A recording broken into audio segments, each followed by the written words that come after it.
Hello and welcome to another episode of Jaxon Talks Everybody. With me, your host, Aaron Mashbitz, aka Jackson Stone. And this is episode 110. Wow, that's really cool. It's cool to say 110. But Annie, Brooke, welcome to the show. Hey, thank you so much. Great to be on with you. So before we really dive into the work that you're doing, which is incredible, I have one question to ask you before we get into all of that. And it's kind of the theme of Jaxon Talks Everybody. It's a question you probably get asked a lot, and you probably ask it a lot, but maybe you don't answer it honestly. And maybe we can answer it honestly here because we have a little bit of time to chat and kind of get into some details about some things. But Annie, how are you doing? Like, really, how are you doing? You know, I am actually doing really well, and it's because I know how to re-regulate when things are going bad. I just got slapped with a lawyer suit by a crazy neighbor, so that would normally throw somebody off the deep end, but I was able to think it through and handle it, and I get my ducks in a row. And I fell down and slammed my kneecap the other day, but I got it all worked with, and I do all my movement practices. So, one of my things is, it's like, can you be doing pretty dang well no matter what's going on? And can you? Have you answered that question? Yeah, I think you can. Yeah. And that's what I want to share with people, is that there's a whole, it's not just a mindset. You have to do some excavation into your own reactivity and what happened to you. But there's ways to kind of deal with that and support your heart and be integrated so that life can go on. Right. You kind of have to be able to equip yourself with the skills to handle anything that life throws at you, because it's so unpredictable and unexpected. Yeah. And you want to be able to handle that so you can still live a pretty good life, as you say, or a joyous life or an engaged life or a present life, kind of regardless of everything else that might be happening. Would you say that's true? Oh, it's essential. I'm always looking for how to help people thrive. And thriving it's not just a mindset, it's a body mindset. Because if you're just doing all your mental thing, but you're not taking care of yourself physically, or you are still emotionally reactive, you have to work on all those levels of awareness. And then it becomes just how you are. I call it tuning your dial. Very cool. Tuning your dial. So we'll start here then. If someone is trying to start tuning their dial, if they've never done it before, and that task feels very daunting to kind of get their mind, body, and spirit in order, where might they start? Where's a good place to start? I think the first place is to stop in your tracks. Because everybody, wants to keep moving. And sometimes, or they may have depression, and that doesn't mean they're stopped in their tracks. It means they've fallen in the big black hole. But the ability to stop in your tracks and pay attention so that you're actually in relationship with what you feel, what you think, what you sense. And I know, years ago in my early 20s, I had my house burned down, my partner became alcoholic, my animals were killed, and I had to get a job on a fishing boat, just to start earning some money again, because everything was gone. And in that process, one of the things I did was I kept my body, I had to keep moving my body instead of just being worried in my mind. So I had this physical activity of working on the fishing boat. And, part of it, it'll sound odd, but every 4 days I would sort of puke over the side rail because it got rock and rolly. And I didn't know it at the time. I learned later that there's ways you sort of get things out of your system that help you think more clearly. And I'm a body-centered psychotherapist, and we use movement tools that help people reorganize physically as well as mentally. So I guess I would say, make sure you don't get frozen under the stress. So it was kind of a it was a painful event for you that kind of forced you to look at all of these things. Absolutely overwhelming. I think it's that case for pretty much everyone, right? It's like for me, that's why I started caring about mental health, was because I went through something really, really painful, the most painful thing I've ever gone through. And I think it's the same way, because pain is the biggest motivator for change. But on the flip side of that, I think it's important that we get people to be proactive about this stuff before something really bad happens, like we said, so they're equipped for the really bad thing, because that is inevitable in life. You're going to go through the really bad thing. Yeah. And I don't know if your soul like forces you through that threshold, right? Right. It wants you to wake up. But I think being equipped is so helpful.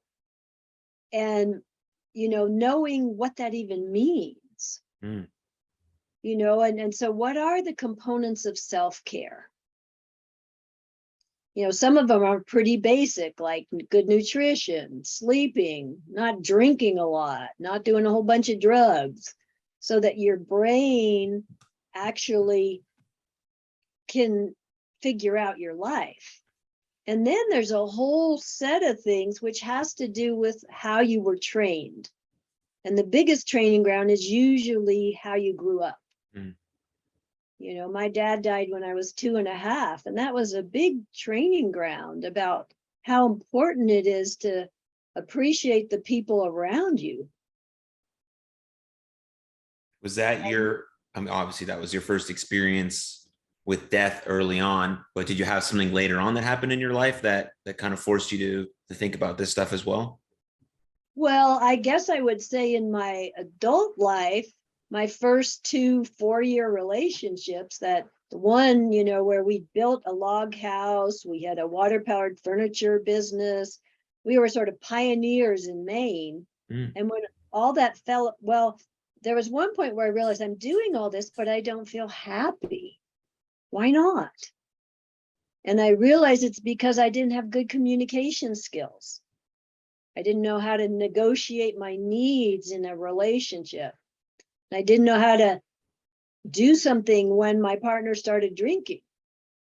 I was so young. I was like 19 doing all this, and I didn't really know how to deal. And then years later, then I got a lot of skills.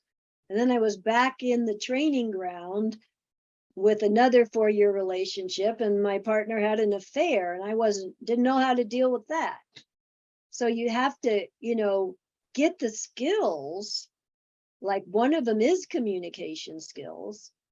And I don't know how many of your listeners, their skill is just, keep going, try harder. That's not always what works.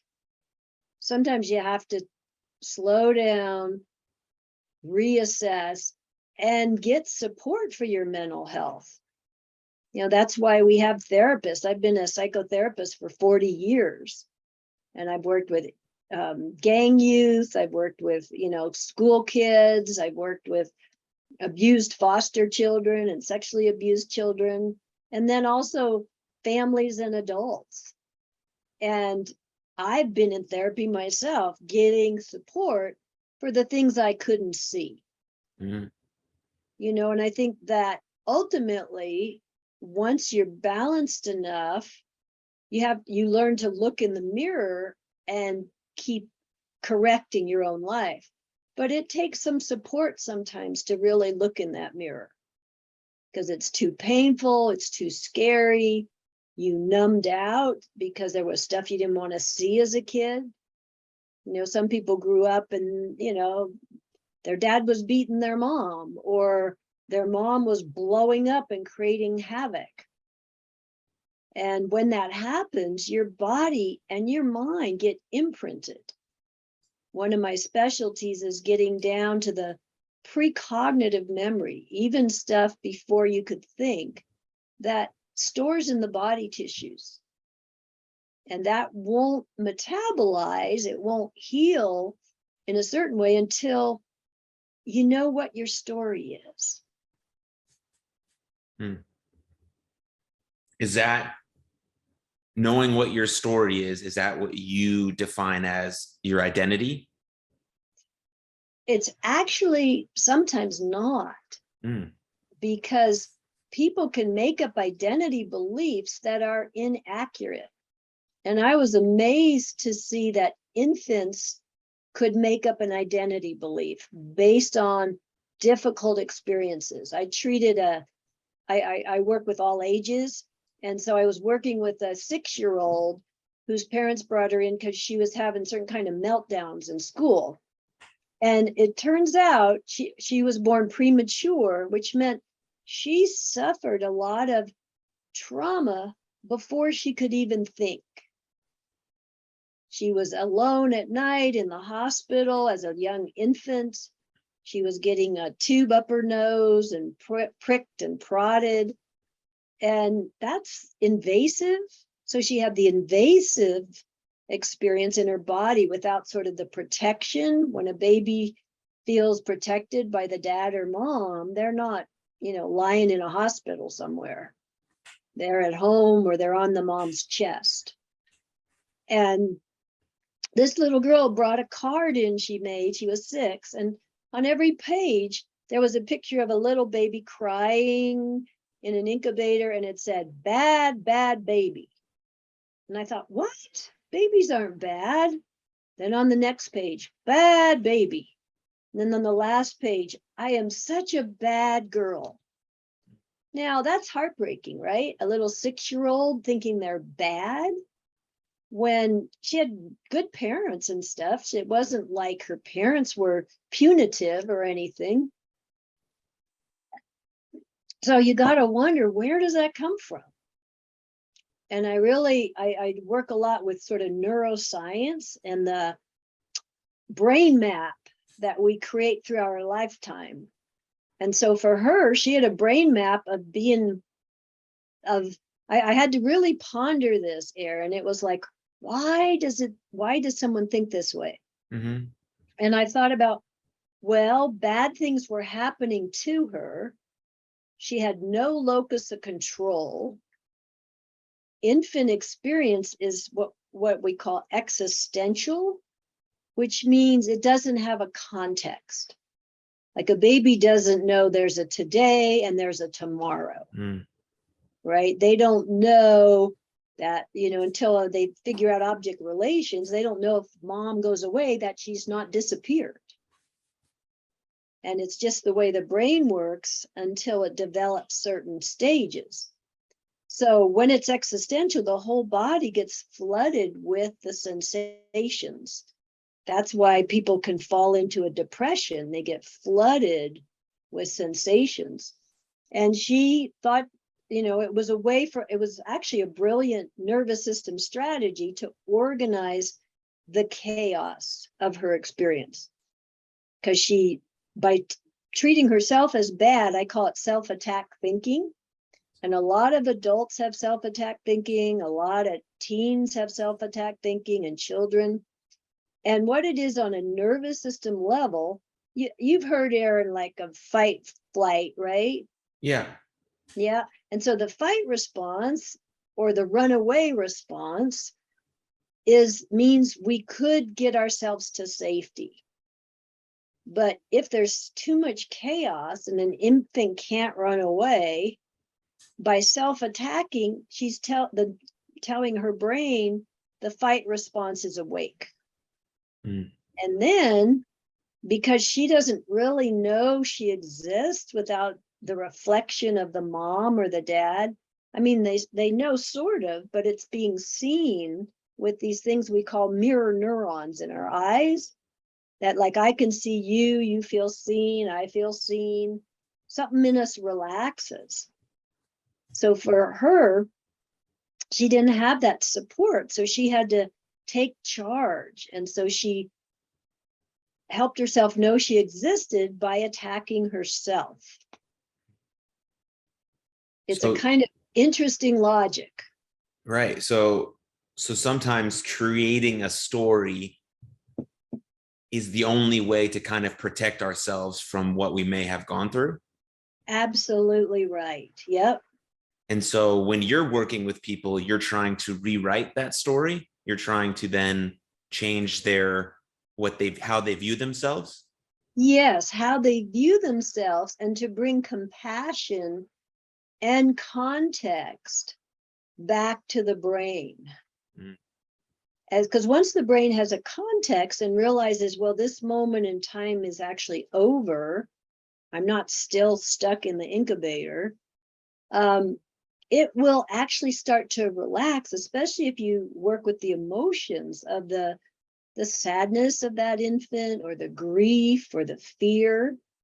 Because what happens with emotions, there's a book, I don't know if you've read it, called Molecules of Emotion.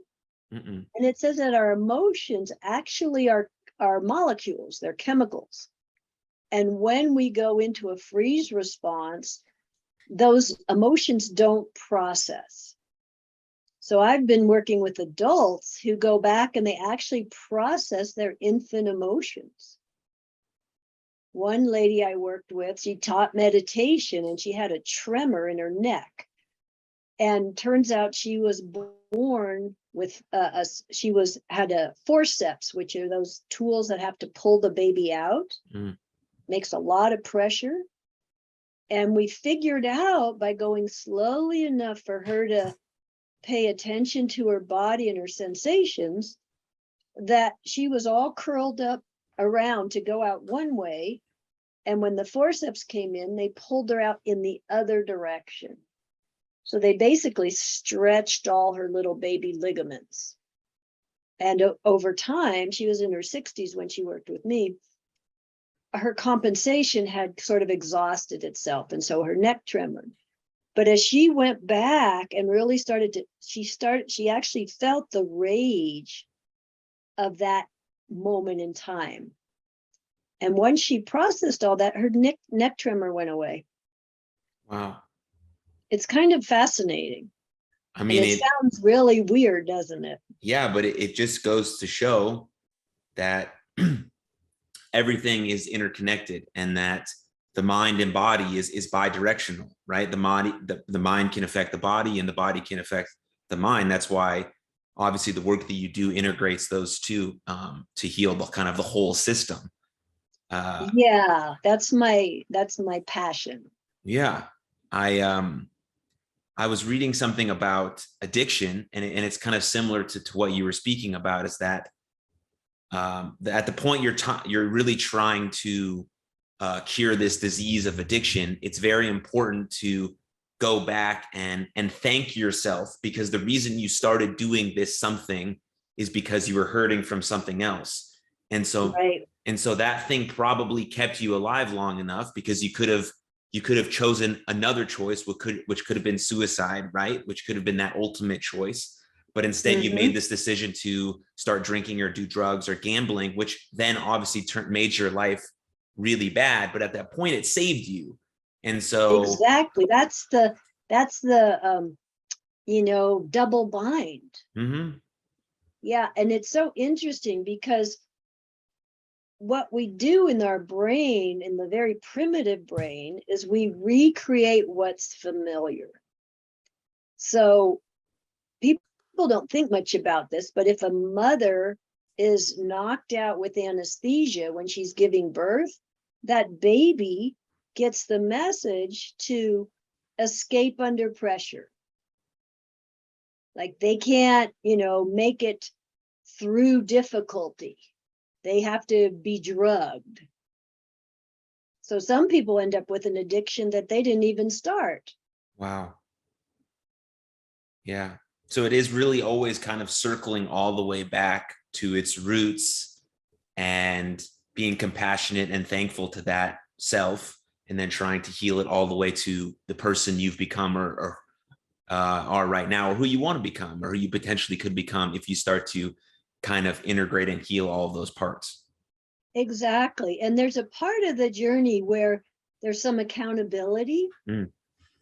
Compassion is important, and understanding, really having the tenderness for you did the best you could. And then there's the other level for change that actually is behavior change. Mm-hmm. And if people don't do that part, they end up on what I call the power triangle, which is victim, persecutor, rescuer. So then they could feel, as they're addicted, that they're the victim to the substance, or bad things were happening, so they can excuse their behavior even though it hurts them.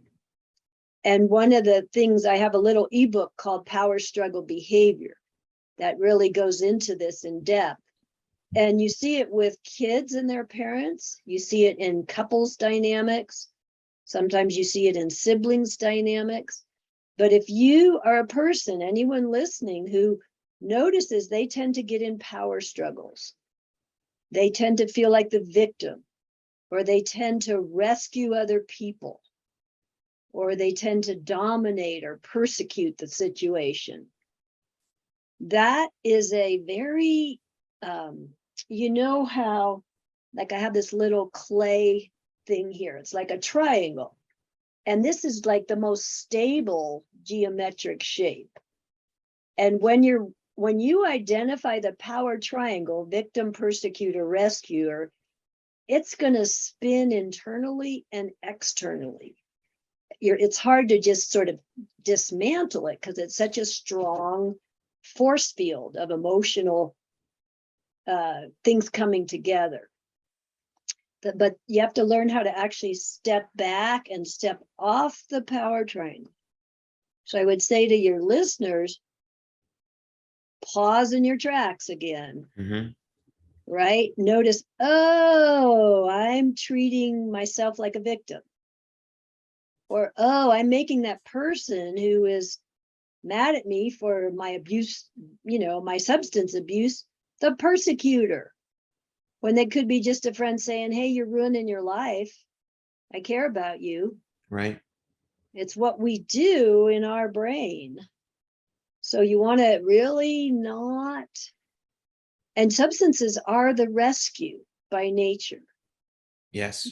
Too much pressure and you needed escape. But then you have to go back and fill in the gaps, of understanding, of right choice. I have a course I lead called Best Choice, Best Action. Best choice, best action. Yeah, because you do have to make choices. Absolutely. Right? And there we are. And life makes choices too. And sometimes we don't even know why. Yeah. But even in challenging circumstances, it's when you start tuning your dial, and by that I mean emotionally adjusting when you start to sense yourself going off, like you're collapsing, or you're getting reactive, or you're blaming other people, or you're blaming yourself. You have to rebalance emotionally, and then physically, you also have to rebalance. Like some people, they'll encounter an obstacle and they'll just give up. I call that collapsing. Well, you have to adjust the physical sensation to not do that. Or some people will, get real tight and try harder and push themselves. And that can be damaging.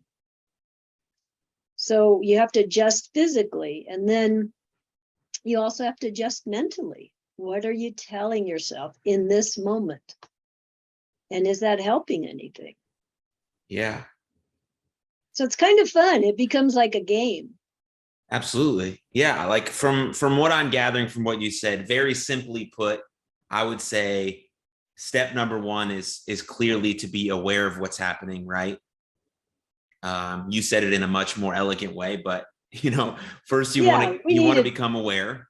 Yeah. The second step is to accept whatever you're feeling, right? Whatever it is you need to adjust, you have to then accept that. And then the third step, obviously, is get into action, whether that be mentally, physically, spiritually.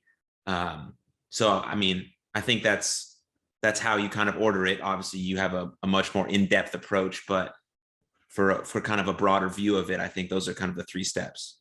Yeah. And the part of it is there's something called tissue tone.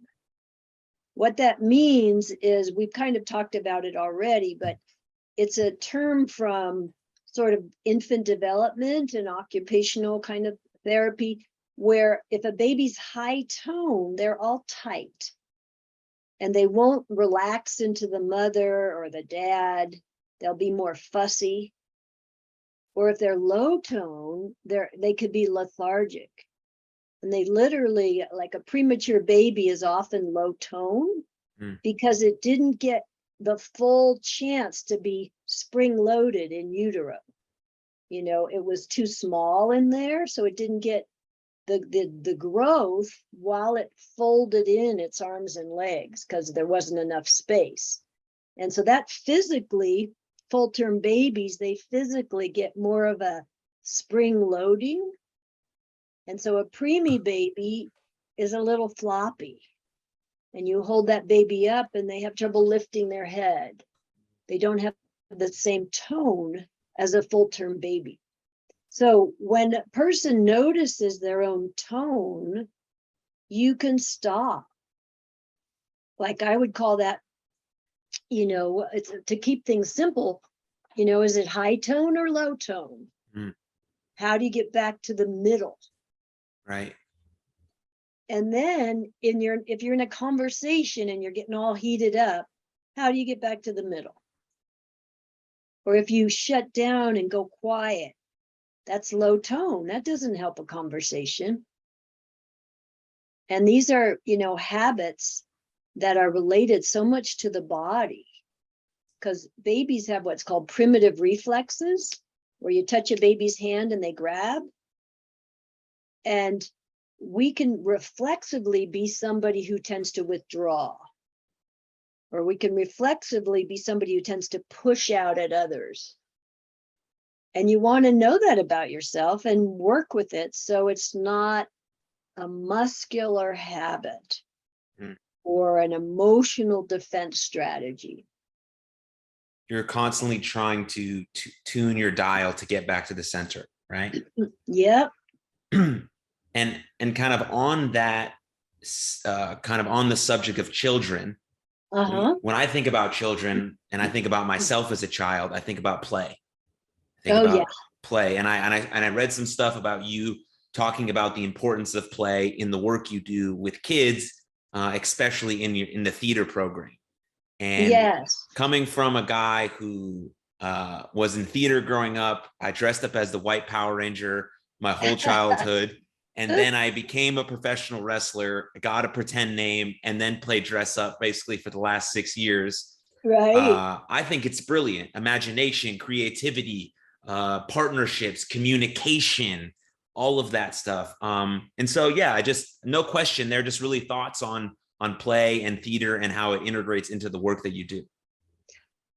One of the things I would see often in my therapy office, parents would come in with their kids, and I would watch them interact, and I'd realize that parent doesn't know how to play.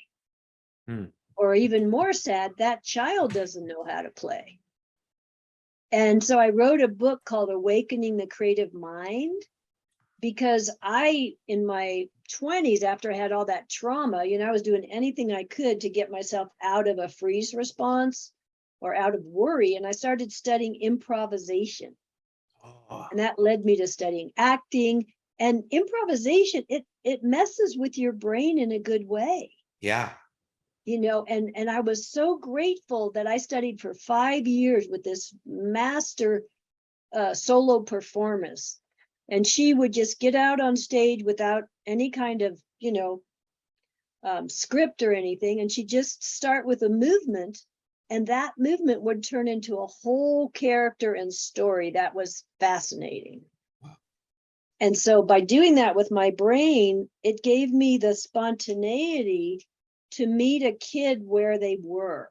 And lots of times, you know, you can get exhausted working with children as a therapist because you're running around chasing them in a way. But if you know how to meet them where they are and give them healthy containment, they actually relax, and you can get down to what's troubling them or what they need. But people who don't play don't make good therapists, really. Because in my opinion, because I'm such a body-centered, the work I teach is all about somatic embodiment and using your body mind. And without that spontaneity that is going to come through the body, it can just be a mental processing. And I love your story about the white ranger guy, the wrestler guy. Yeah. Right. And then you have to sometimes work with people who have sort of created a false identity. Yes, I know that. Right. Yeah. And then you have to help them understand why, just like we were talking about earlier, and what's the hidden need underneath that. So it's like a complex, puzzle that each person ultimately has to figure out in themselves in order to feel confident and kind and resourced and like they're a good enough person. And I think there's a place where the soul can shine through when you actually meet who you are, and when you have to clean it up a bit. Yeah. The identity piece has always been very interesting for me because professional wrestling is basically filled with people pretending to be something else, right? Because we're putting on a show, we're entertainers. Yes. And just somewhere in the middle, a lot of us just get caught on who actually am I? Of course. Right. And it's very difficult because in one, you're pretending to be this person who gets cheered and adored in front of fans. And then you go home and your partner is telling you to do these like mundane chores, but you feel like you shouldn't have to because millions of people love you. Exactly, right. And it's just like, because I define identity as repeated beingness. So it's not what you're doing, it's, how you're showing up. Like, what are your core values? Do you have them? Are you living through them? So it doesn't matter what your profession may be. You can dress up as anything you want. You could be an actor, a wrestler, a mom, whatever, but your identity is who you're being, and your being is through your core values. And so I love that, because that's sort of turning it around. Yeah. And, one of the things you're talking about is what I call grandiosity. Yeah, there's a lot of that in wrestling. Yeah, because there's even in the nervous system, I'm such a geek. I love studying neuroscience and making it into living movement science. And one of the things in the nervous system is what we call dissociation. That's a psychological term that means you got overwhelmed and basically you didn't stay in your body. And grandiosity, I've identified about 4 different kinds of dissociation. And one kind is that super high creativity. People who fragment into this creative, they actually want to coalesce back into an integrated self. And then there's people who withdraw into a cave inside, and they have to learn how to actually come out to the mouth of the cave and relate to the world again. And then there's some people who like hang out in a zone. They could almost be zoned out or in a heavy space or something like that. And then the one that's grandiosity is the hardest on the brain, because it can happen. Our nervous system has healthy recreation and play, and then it also has healthy rest and digest. And when we have that in balance, we go from one to the other without a problem. But when it gets to the extremes, instead of play, it's fight or flight. And instead of rest and digest, it's play dead. And so and this took me a while to figure out too. I learned this with a 4-year-old, because she had this grandiosity, and I call it sneaky power. And, you know, you'll see it in adults. They have sneaky power. Have you ever felt that with somebody? Yes, I have. It's like, I don't know if I can describe it, but it's like, I don't know. Like, I think I know what you mean. Yeah, you kind of feel like you're being manipulated. Yeah, okay. Kind of like, because when I heard the word grandiose, like the first thing that came to my mind was like a grandiose narcissist. Oh yeah. Mm-hmm. And so that they kind of have that way of manipulating you, you know, feeling like everything is your fault.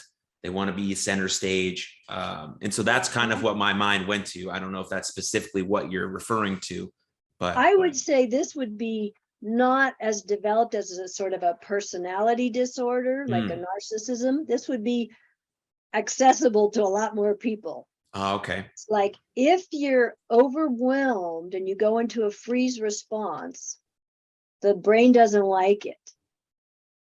They want you to run away or fight, but you've frozen. So that freeze is a portal to that, you know, rest and digest side that goes too far, because it goes all the way to play dead. And you've seen this with the animal videos, you know, where some predator prey, some prey animals, like a rabbit, a predator will grab them and they'll just play dead.